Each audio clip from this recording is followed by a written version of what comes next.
গাজায় হামাসের হাত থেকে জিম্মিদের ফেরানো এবং শান্তি চুক্তিতে পৌঁছানোর পথে একমাত্র বাধা ইসরায়েলের প্রধানমন্ত্রী বেনিয়ামিন নেতানিয়াহু। জিম্মিদের পরিবারগুলোর পক্ষ থেকে এমন অভিযোগ করা হয়েছে।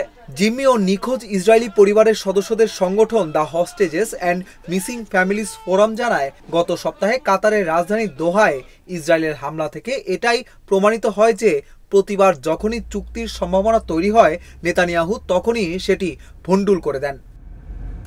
গত মঙ্গলবার কাতারের দোহায় হামলা চালায় ইসরায়েল। হামাস জানিয়েছে এতে তাদের 5 সদস্য এবং কাতারের এক নিরাপত্তা কর্মকর্তা নিহত হয়েছেন। এই হামলার কারণে বিশ্বজুড়ে সমালোচনার মুখে পড়েছে ইসরায়েল। এর আগে গত শনিবার নেতানিয়াহু বলেন, কাতারে হামাসের নেতাদের শেষ করতে পারলে জিম্মিদের মুক্তি ও যুদ্ধের অবসানের প্রধান বাধা দূর হবে। হামাস যুদ্ধবিরতির সব চেষ্টা ভেস্তে দিয়ে গাজা যুদ্ধ আরও দীর্ঘায়িত করছে।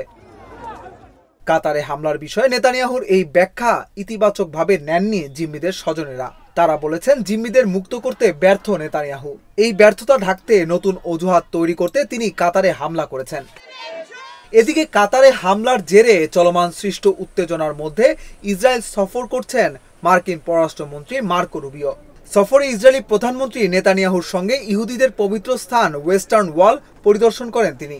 এই পবিত্র স্থান ওয়াশিংটন তেল আবিব সম্পর্কের স্থিতিস্থাপকতার প্রমাণ বলে মন্তব্য করেন নেতানিয়াহু। ইসরায়েল আমেরিকার জোট আরও শক্তিশালী হবে বলেও জানান তিনি।